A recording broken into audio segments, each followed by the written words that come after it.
Hi friends, అందరికీ నమస్తే. Welcome back to our channel. మనకు అతి త్వరలో రాబోతున్న దేవీ నవరాత్రులలో కలశము, అఖండ దీపము పెట్టి పూజ చేసుకుంటే చాలా మంచిదండి. అయితే అందరూ కలశము, అఖండ దీపము పెట్టుకోలేరు కదా. కొంతమందికి కుదురుతుంది, కొంతమందికి కుదరదు. అది కాక కలశము, అఖండ దీపము పెట్టుకుంటే నియమ నిష్టలు చాలా కఠినంగా ఉంటాయి. అటువంటి వారు కలశము, అఖండ దీపము పెట్టుకోకపోయినా అంతటి ఫలితాన్నిచ్చే దేవీ నవరాత్రుల పూజను ఏ విధంగా చేసుకోవాలి, ఎటువంటి నియమాలు పాటించాలి అనే విషయాల గురించి ఈరోజు వీడియోలో క్లియర్గా తెలుసుకుందామండి. దేవీ నవరాత్రులు మనకు అక్టోబర్ 3 గురువారం స్టార్ట్ అవుతాయండి. ఈ 2024వ సంవత్సరంలో మనకు అక్టోబర్ 2 బుధవారం రోజు అమావాస్య వచ్చిందండి. అయితే ఈ అమావాస్య తిథి అక్టోబర్ 1వ తారీఖు అంటే మంగళవారం రోజు రాత్రి 9:39 ప్రారంభమయ్యి అక్టోబర్ 3 అంటే తెల్లవారితే గురువారము అనగా అర్ధరాత్రి 12:19 ఈ అమావాస్య తిథి అనేది ముగుస్తుంది. తదుపరి మనకు శుద్ధ పాడ్యమి అనేది ప్రారంభం అవుతుందండి. ఈ రోజు నుంచి మనము దేవీ నవరాత్రులు జరుపుకుంటాము. నవరాత్రుల పూజల కోసము ఇల్లు శుభ్రం చేసుకునేవారు అమావాస్య ముందు రోజు చేసుకోవాలండి. అంటే సోమవారం రోజు చేసుకోవాలి. 1వ తారీఖు మనకు మంగళవారం వచ్చింది కదండి.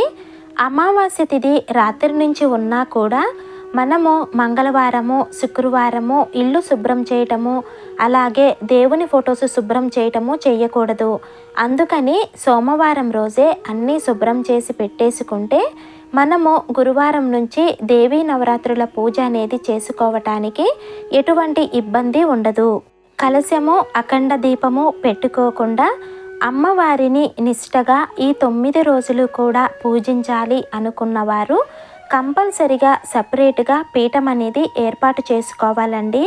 నవరాత్రులు ప్రారంభం అవ్వటానికి ముందు రోజు నైటు మనము ఇల్లంతా శుభ్రం చేసుకొని బయట వాకిలంతా కూడా శుభ్రంగా కడుక్కొని ఇంటి గుమ్మం ముందు నిండుగా ముగ్గులు అనేవి వేసుకోవాలి. అలాగే తులసి కోటను కూడా శుభ్రంగా కడిగి పసుపు కుంకుమలతో అందంగా అలంకరించుకొని తులసి కోట ముందు కూడా అందంగా ముగ్గులు వేసుకోవాలి. అలాగే గడపలకు పసుపు రాసి కుంకుమతో అందంగా బొట్లు పెట్టి గడపలను కూడా అలంకరించుకోవాలి. ఈ నవరాత్రుల 9 రోజులు కూడా మన ఇంటి గుమ్మము ముగ్గులతో అందంగా కలకల్లాడుతూ నిండుగా ఉండాలి. నవరాత్రులలో మొదటి రోజు మనము అన్నీ సిద్ధం చేసుకోవటానికి కొంచెం టైం పడుతుంది కదండి. అంటే పీఠం ఏర్పాటు చేసుకోవటానికి, అలాగే అమ్మవారిని అందంగా అలంకరించుకోవటానికి మనకు సమయం అయితే పడుతుంది. కాబట్టి మనము ముందు రోజు రాత్రి ఈ పనులన్నీ చేసుకుంటే మనకు ఉదయము కొంచెము పని అనేది తగ్గుతుంది. పీఠం ఏర్పాటు చేసుకునేవారు పూజా మందిరంలో ఈశాన్య మూలకు, అంటే మరీ మూలకు కాదండి, కొంచెం పక్కకి ఈ విధంగా జాజుతో కానీ లేదంటే పసుపుతో కానీ అలికి బియ్యపు పిండితో అష్టదళ పద్మం అనేది వేసుకోవాలి. మనము ఏ పూజ చేసుకున్నా కూడా ఈ అష్టదళ పద్మం ముగ్గే వేసుకోవాలండి. ఎందుకంటే దేవతలందరూ కూడా ఈ అష్టదళ పద్మంలోనే ఉంటారు అని చెబుతారు. అలాగే ముగ్గు వేసుకున్నాక 4 పక్కలా కూడా ఈ విధంగా సైడ్స్ అనేవి ఖచ్చితంగా వేసుకోవాలండి. వీటిని బంధకాలు అంటారు. ముగ్గు వేశాక సైడ్స్ వేయకుండా అలా వదిలేయకూడదండి ఎప్పుడూ కూడా. ఈ విధంగా ముగ్గు వేసుకొని పసుపు కుంకుమతో అలంకరించుకొని అమ్మవారి పీఠం కోసం ఈ విధంగా పీటకు కూడా పసుపు రాసి బొట్లు పెట్టి ముగ్గు వేసి ఆ పీటను ఈ విధంగా ముగ్గు మీద పెట్టుకోవాలి. పీట మీద ఎరుపు కానీ పసుపు కానీ పచ్చ కానీ ఇలాగా ఏదైనా ఒక వస్త్రాన్ని పరుచుకోవాలి. ఇప్పుడు ఈ పీఠం మీద 3 గుప్పిళ్ళు కానీ 5 గుప్పిళ్ళు కానీ బియ్యం పోసుకొని ఆ బియ్యంలో కొద్దిగా పసుపు, కొద్దిగా కుంకుమ వేసుకోవాలి. ఇప్పుడు ఈ బియ్యం మీద తమలపాకులు పెట్టుకొని తమలపాకుల మీద అమ్మవారి చిత్రపటాన్ని నిలుపుకోవాలి. మీ దగ్గర దుర్గాదేవి ఫోటో కానీ లేదంటే లలిత అమ్మవారి ఫోటో కానీ లేదంటే లక్ష్మీదేవి ఫోటో ఉన్నా పర్వాలేదండి. అందరూ శక్తి స్వరూపాలే, అందరూ ఆ అమ్మవారి రూపాలే కాబట్టి ఏ ఫోటో పెట్టుకున్నా పర్వాలేదండి. మీ దగ్గర ఏది ఉంటే అది పెట్టుకోవచ్చు పూజలో. ఈ విధంగా ఏర్పాటు చేసుకున్న పీఠాన్ని నవరాత్రుల 9 రోజులు కూడా కదపకూడదండి. అలాగే ఈ 9 రోజులు కూడా అమ్మవారి దగ్గర పసుపు కుంకుమ ఈ విధంగా ఏదైనా చిన్న గిన్నెల్లో కానీ బౌల్స్లలో కానీ వేసి 9 రోజులు కూడా అమ్మవారి దగ్గర పెట్టాలి. నవరాత్రులలో అమ్మవారి దగ్గర పసుపు కుంకుమ ఈ విధంగా నిండుగా పెట్టడం వలన మన ఇల్లు కూడా ఎటువంటి ఇబ్బంది లేకుండా, ఎటువంటి కష్టాలు లేకుండా ఎప్పుడూ కూడా నిండుగా ఉంటుంది. అదేవిధంగా అమ్మవారికి నిమ్మకాయల మాల అంటే చాలా ప్రీతికరమండి. ఈ నవరాత్రులలో తప్పనిసరిగా అమ్మవారికి నిమ్మకాయల మాల అనేది సమర్పించాలి. నవరాత్రుల 9 రోజులు వేయలేకపోయినా దుర్గాష్టమి రోజు ఖచ్చితంగా అమ్మవారికి నిమ్మకాయల మాల అనేది సమర్పించాలి. ఇక్కడ నేను పూజలో అమ్మవారి విగ్రహాన్ని పెట్టుకుంటున్నానండి. విగ్రహం ఉన్నవారు తప్పనిసరిగా ఈ నవరాత్రులలో అమ్మవారి విగ్రహాన్ని పెట్టుకొని పూజ చేసుకోండి, చాలా మంచిది. అలాగే మనము మొదటి పూజ గణపతికి చేసుకుంటాము కదండి. అందుకని ఇక్కడ నేను గణపతి విగ్రహాన్ని పెట్టుకుంటున్నాను. విగ్రహం ఉంటే విగ్రహం పెట్టుకోవచ్చండి, లేదంటే పసుపు గణపతిని చేసుకొని పూజలో పెట్టుకొని పూజ చేసుకోవచ్చు. పసుపు గణపతిని చేసి పూజ చేసుకునేవారు ఈ నవరాత్రులలో ప్రతిరోజు కూడా గణపతిని మార్చాలండి. ప్రతిరోజు కొత్తగా మళ్ళీ పసుపు గణపతిని చేసుకొని మొదటి పూజ గణపతికి చేసుకున్న తరువాత అమ్మవారికి పూజ చేసుకోవాలి. అలాగే అమ్మవారి విగ్రహం లేనివారు అమ్మవారి ఫోటోకైనా పూజ చేసుకోవచ్చండి, లేదంటే పసుపు గౌరమ్మను చేసుకొని ఈ నవరాత్రుల 9 రోజులు కూడా పసుపు గౌరమ్మకి పూజ అనేది చేసుకోవచ్చు. ఈ విధంగా పీఠము అన్నీ సిద్ధం చేసుకొని ముందుగా ఏకవత్తితో కానీ అగరవత్తితో కానీ దీపారాధన అనేది చేసుకోవాలి. దీపారాధన చేసుకున్న తరువాత మొదటిగా గణపతి పూజ చేసుకోవాలి. నవరాత్రులు ప్రారంభమైన మొదటి రోజే కాదండి, నవరాత్రుల 9 రోజులు కూడా ప్రతిరోజు మొదటి పూజ మనము గణపతికి చేసి తరువాత అమ్మవారికి పూజ చేసుకోవాలి. మొదటిగా గణపతికి పుష్పము, గంధము, వస్త్రము, నైవేద్యము, ధూపదీపాలు సమర్పించాలి. ఈ నవరాత్రులలో వినాయకుడికి నైవేద్యముగా తప్పనిసరిగా చిన్న బెల్లం ముక్కనైతే సమర్పించాలండి. అయితే నవరాత్రులలో ప్రతిరోజు కూడా అమ్మవారికి పూజ అనేది తప్పనిసరిగా షోడశోపచారాలతో చేసుకోవాలండి. సమయం ఉండి గణపతిని కూడా షోడశోపచారాలతో పూజిస్తే చాలా మంచిది. అంత సమయం లేదు అనుకున్న వారు గణపతికి పంచోపచార పూజ నిర్వహించి అమ్మవారికి మాత్రము ఈ నవరాత్రుల్లో షోడశోపచారాలతో పూజ చేసుకోవాలి. గణపతికి నైవేద్యం సమర్పించి కర్పూర నీరాజనం ఇవ్వాలి. ఈ 9 రోజులు కూడా ప్రతిరోజు విఘ్నేశ్వరుని అష్టోత్తరము, అలాగే వినాయకుని అతి శక్తివంతమైన షోడశ నామాలు ఉంటాయండి. అవి చదువుకుంటే చాలా మంచిది. ఇవేవి చదవటం రాదు అనుకున్న వారు ఓం గన్ గణాధిపతయే నమః అనే మంత్రాన్ని చదువుతూ కూడా గణపతి పూజ చేసుకోవచ్చు.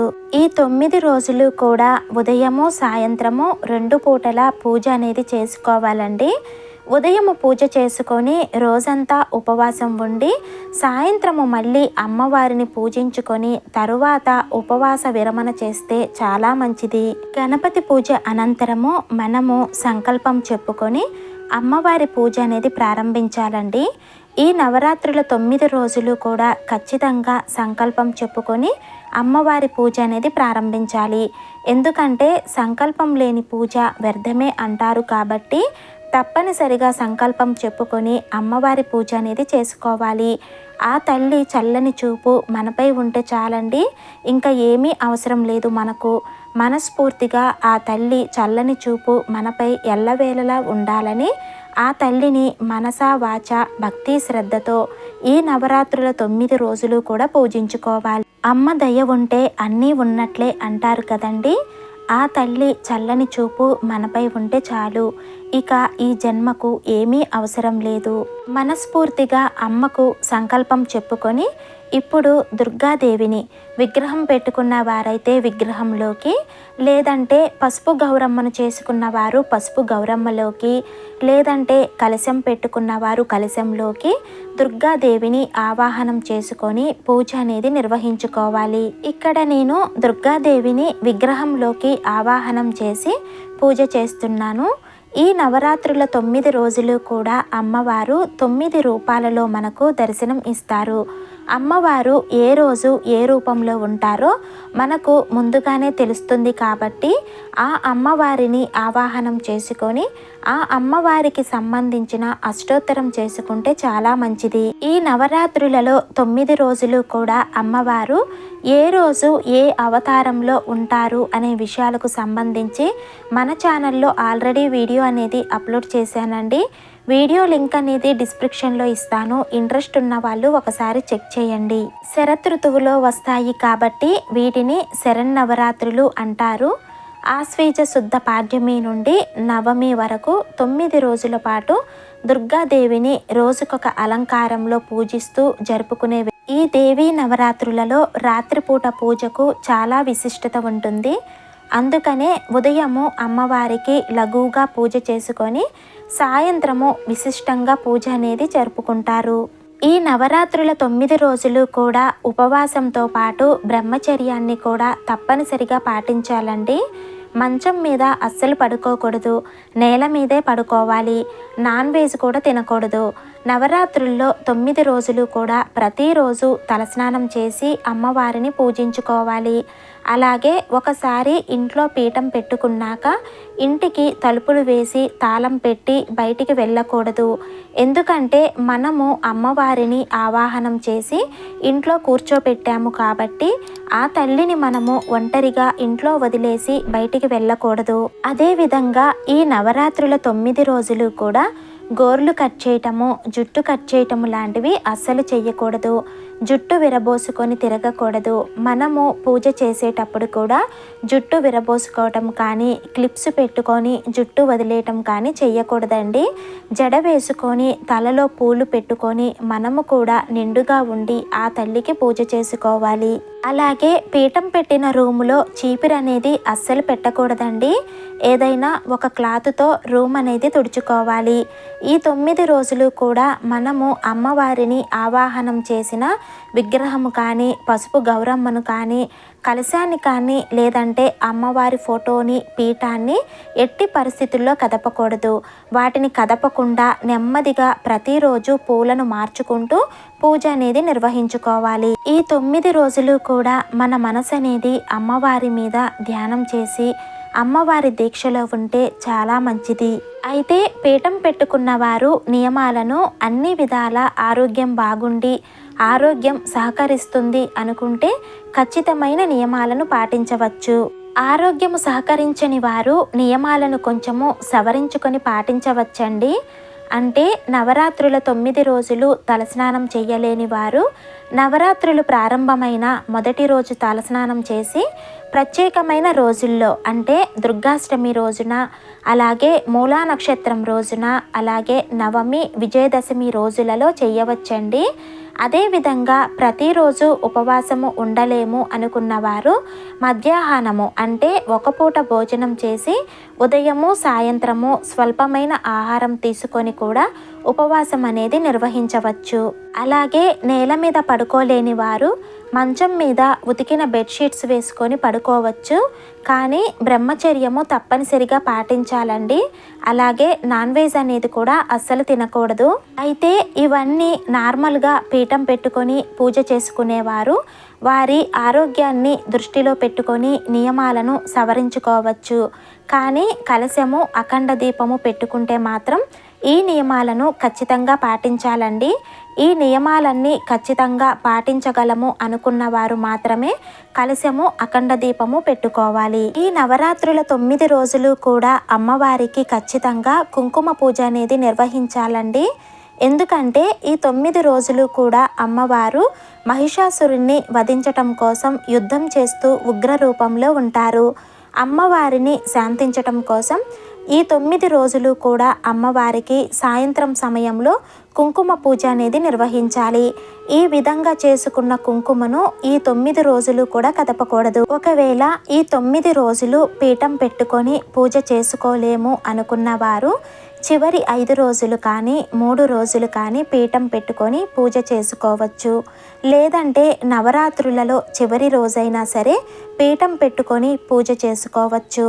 నవరాత్రులలో నవమి రోజు పూజ చేస్తేనే దశమి అంటే విజయదశమి రోజు చేసిన పూజకు ఫలితం అనేది ఉంటుంది.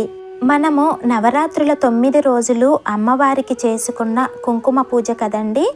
ఈ కుంకుమ చాలా పవిత్రమైనది మరియు శక్తివంతమైనదండి.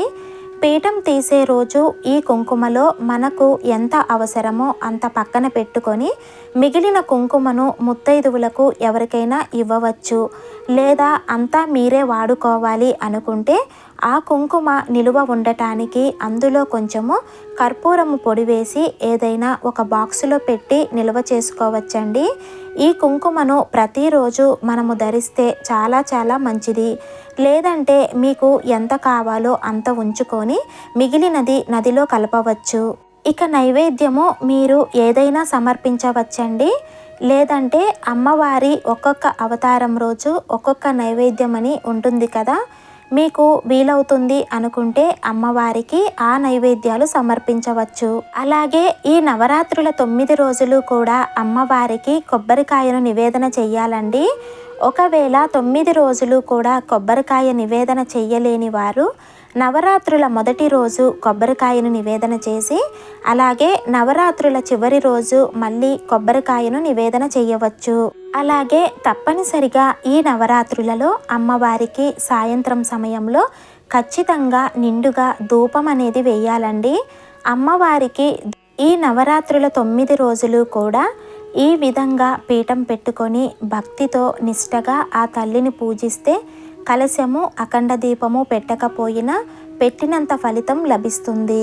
ఈ నవరాత్రుల 9 రోజులు కూడా మీరందరూ ఆ తల్లిని పూజించి ఆ తల్లి అనుగ్రహాన్ని పొందాలని మనస్ఫూర్తిగా కోరుకుంటున్నాను.